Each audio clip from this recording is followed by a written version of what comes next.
You're 28. You make decent money. You work hard. You're tired. And you think you're doing okay. But there are two versions of this story. One version of you has a cash cushion, owns assets, and is quietly building freedom. The other version has subscriptions, car payments, credit card stress, and just enough money to look successful online. And here's the uncomfortable part. The second version is normal. More than 1 in 3 workers say they're living paycheck to paycheck. Only 46% of Americans have enough emergency savings to cover 3 months of expenses, and nearly 1 in 4 have zero emergency savings. That means millions of people are one job loss, one repair bill, or one emergency away from financial panic. Bank rate. Now add this. Average American consumer debt has crossed into 6 figures, reaching $104,755, and 74% of Americans say they have a financial regret. The biggest one? Not saving for retirement early enough. Experian, bank rate. So this is not just about money. It's about trajectory. Because money milestones don't just change your bank account. They change your behavior. They change your confidence. They change the kinds of risks you can take, the stress you can tolerate, and the life you're able to build. Today, I want to walk you through the milestones that decide whether you stay broke or get free in your 20s, your 30s, and your 40s, and the one weird habit that can speed the whole thing up. In your 20s, your biggest money goal is not to look rich. It's not to have the perfect portfolio. It's not to copy somebody on social media who somehow has luxury travel, expensive clothes, and a 6-figure business at 24. Your job in your 20s is to hit your first $20,000. That's the threshold. Not because $20,000 is magical, but because it's usually the point where your money stops being purely defensive and starts becoming strategic. Before that, every financial decision feels emotional. Your boss annoys you and you can't leave. Your car breaks and you panic. Your rent goes up and your whole month gets thrown off. An opportunity shows up and you can't take it because all your money is already spoken for. But when you hit that first $20,000, something changes. You stop being fragile. That first $20,000 gives you a real emergency buffer, a small base of invested capital, and enough breathing room to stop using debt as your backup plan. And that's why the first milestone is the hardest. You're building from zero while your income is usually lower, your habits are still forming, and every app on your phone is trying to sell you a faster dopamine hit. The truth is, your 20s are not for looking wealthy. They're for becoming hard to kill financially. And here's the part people don't want to hear. The habits that build wealth early look lazy. Auto-transfer money the day you get paid. Auto-enroll in retirement. Auto-increase your contribution by 1% every year. Auto-reinvest dividends. Auto-pay debt on time. It's boring, but boring systems beat emotional motivation every single time.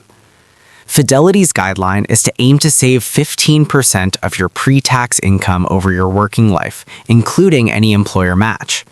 Their benchmark also suggests aiming for about 1 times your income by age 30.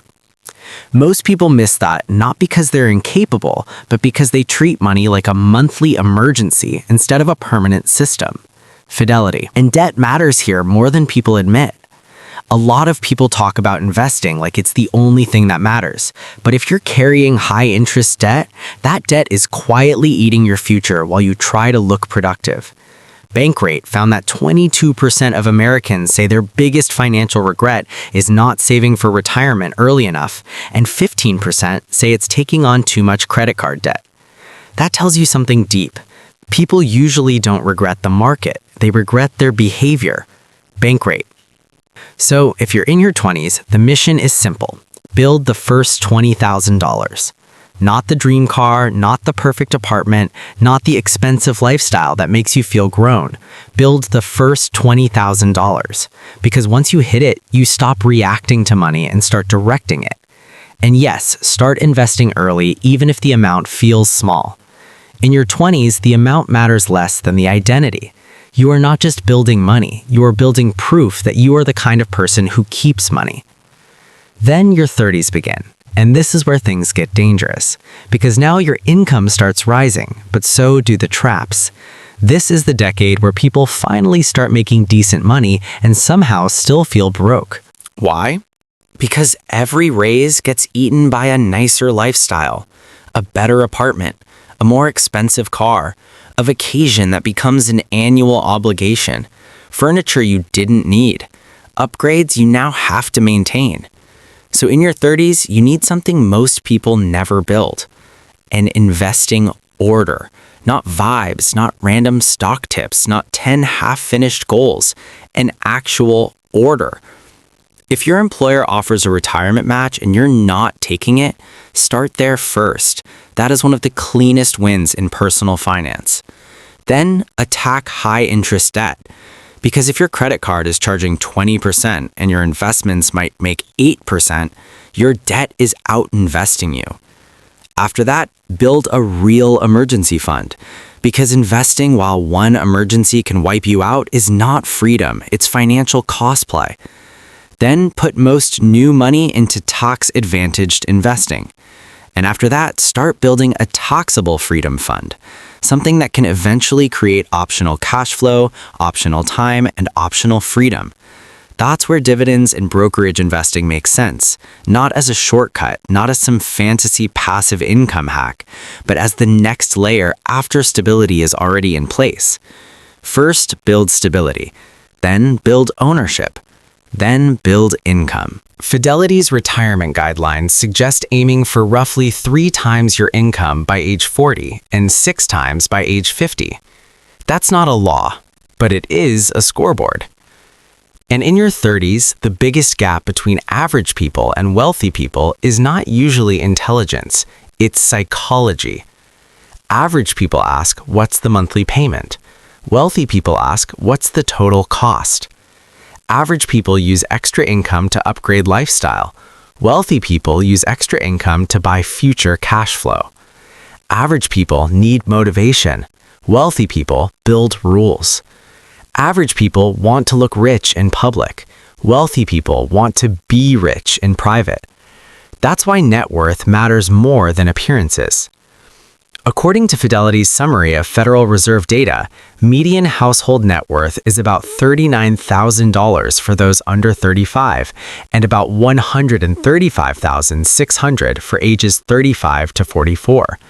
That jump tells you exactly what your 30s are supposed to be doing, turning income into assets and gradually overpowering liabilities. Retirement balances tell a similar story. Fidelity reports average 401k balances of about $45,700 for ages 30 to 34, $73,200 for ages 35 to 39, and $109,100 for ages 40 to 44. The point is not comparison. The point is awareness. If your 20s were about survival, your 30s are about stacking. Every raise has one real job: buy back your future.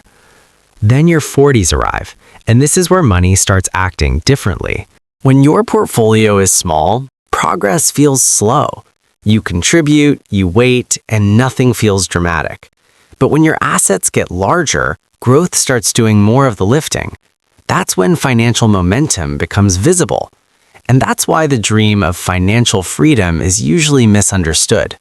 Financial freedom is not waking up on a yacht.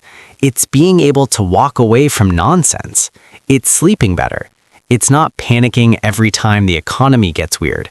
It's not needing every paycheck to land exactly on time. It's having enough margin that money is no longer the loudest voice in every decision. That's why the $1 million milestone matters. Not because it makes you special, but because momentum finally becomes obvious. At $1 million, a 7% year is $70,000 before you add a single new dollar. That's when money stops feeling like a bucket you fill by hand and starts feeling like a machine with momentum. But let's stay honest. The median household net worth for ages 45 to 54 is about $247,200, while the average is much higher, around $975,800. That gap tells you something important. A relatively small group has built serious wealth, and they pull the average way up.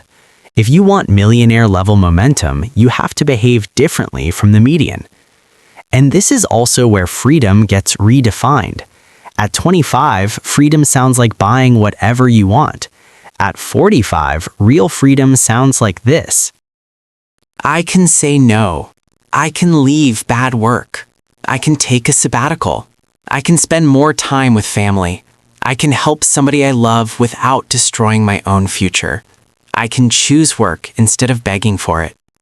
And if you're behind in your 40s, don't panic, but also don't lie to yourself. The Federal Reserve found that while 61% of adults had tax-preferred retirement accounts in 2024, only 35% of non-retirees felt their retirement savings were actually on track. That means most people are not confident about where they stand. Federal Reserve. So confidence is not the benchmark. Math is. Your 40s are the decade where you need to get brutally clear. What do I own? What do I owe? What does my life cost? How much cash flow do my assets actually produce?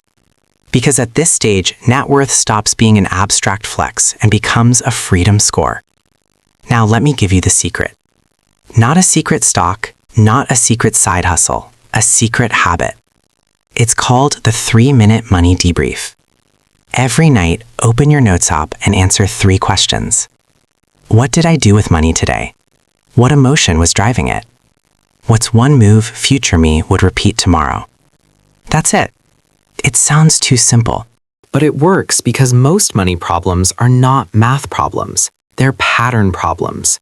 People don't stay broke because they can't multiply. They stay broke because they normalize leakage. They normalize convenience spending. They normalize stress purchases. They normalize financial fog. This habit kills fog. It turns money from something emotional into something observable. And once you can observe a behavior, you can change it. Awareness creates better choices. Better choices create more margin. More margin builds a stronger identity. And a stronger identity makes better choices easier. That loop is how people quietly change their life. So if you want to win financially, stop trying to feel rich fast. Just hit the milestone in front of you. In your 20s, build the first $20,000. In your 30s, follow an investing order and stack assets. In your 40s, turn net worth into freedom. That's the game. And the people who win it are usually not louder, they're not flashier, they're not better at pretending. They're just more consistent. So ask yourself one question. What is your next milestone? First $5,000? First $20,000? First $100,000? First $1 million? Because the moment you can name the milestone, you stop drifting. And when you stop drifting, you finally start winning.